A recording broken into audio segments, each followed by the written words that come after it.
Are you afraid to drive in the snow? One of the things that I hear a lot when someone is thinking of moving to Minnesota is that they are a little or a lot afraid of driving in the snow here. People often also tell me that they get a lot of alarmed reactions from friends and families about moving here, all because of the snow and cold. People are just like, are you nuts? I love how scary we are here. It makes me laugh that this strikes terror into the hearts of men, but I am here to give you some tips on how to deal with it as a newbie. My name is Schumann. I am a realtor here in the Minneapolis area, and I am not afraid of driving in the snow. My channel gives you the dirt, the lowdown, the nitty-gritty about what it's like living in Minnesota, what it's happening in the real estate market here, and what the different neighborhoods and suburbs look like and offer. So if that's the kind of information you're looking for, hit the subscribe button. If you have an area that you'd like to see featured or a burning question that you want answered, you can drop a comment down below or reach out via my contact information, which is in the description box down below this video. I'd love to be able to have content for you that you specifically need.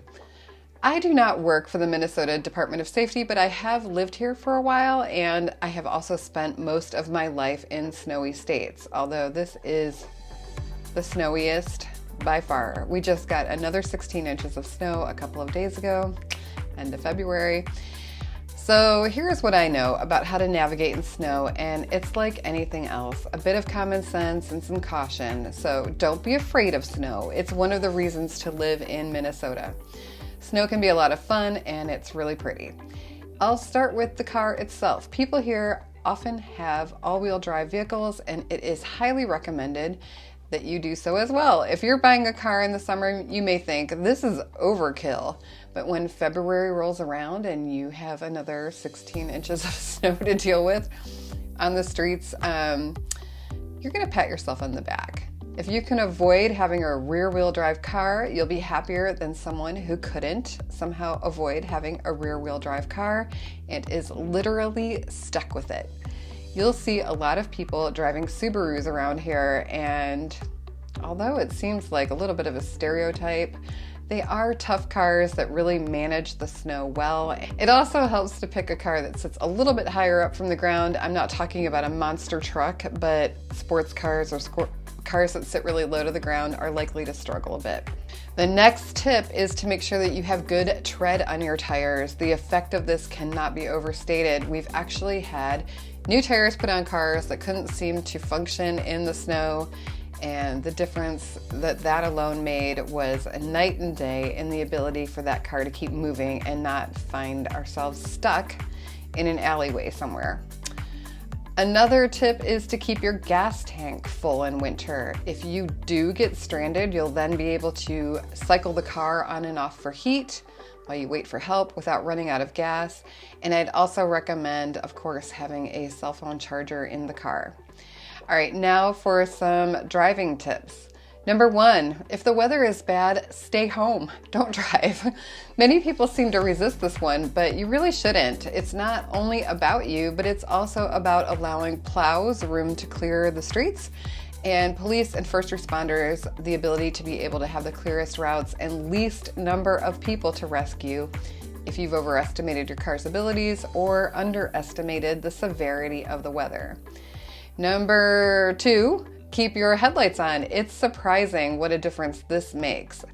Visibility can change very quickly with snow falling more heavily or wind picking up and blowing the snow around, so you really can't see well. So having a way to gauge where people are in front of you is very helpful.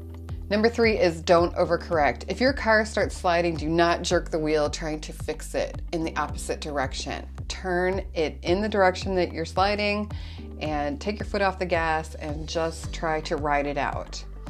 Number four is to give yourself a lot of space. This one makes me insane, particularly when someone is right on my bumper and the roads are bad. When you're close to another car, you're actually eliminating choices that you may have and chances for correcting your situation without an accident. It can feel like everything is absolutely fine, and then you hit a patch of black ice, and if you're not from a wintry area, black ice just looks like the street. So So you're not prepared for it, and then you're in a world of hurt if you can't stop or you start sliding around. Space is definitely your friend. Okay, how to prepare your car for winter driving, particularly if you will be out on rural roads and not in a city with the ability to get help quickly and easily. According to the Minnesota Department of Safety, they recommend keeping the following items in your car: small candles and matches, a sharp knife, a pencil and some paper, a whistle, snacks, a plastic flashlight with fresh batteries. I'm going to let your imagination run wild with the scenarios in which these items would be required and helpful. But better be safe than sorry.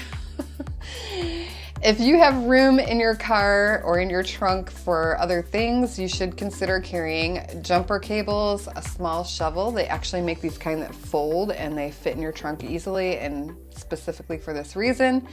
Sand or kitty litter to put under your tires if you need some traction.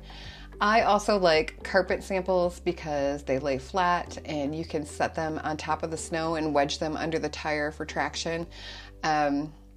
Some road flares and a sleeping bag or a blanket, and then a snowmobile suit.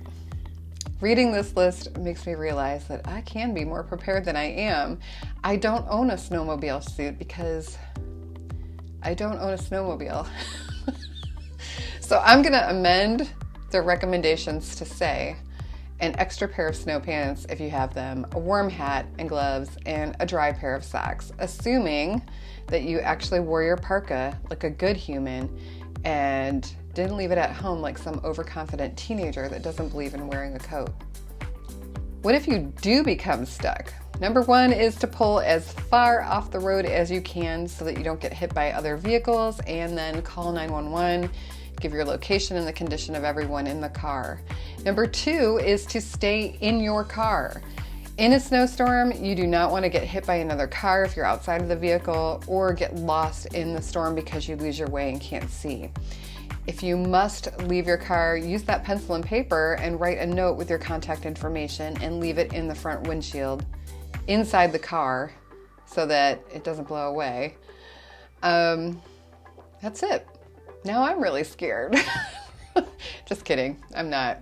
Preparation and common sense will make this no big deal. You can do it. I know you can. Thanks for watching.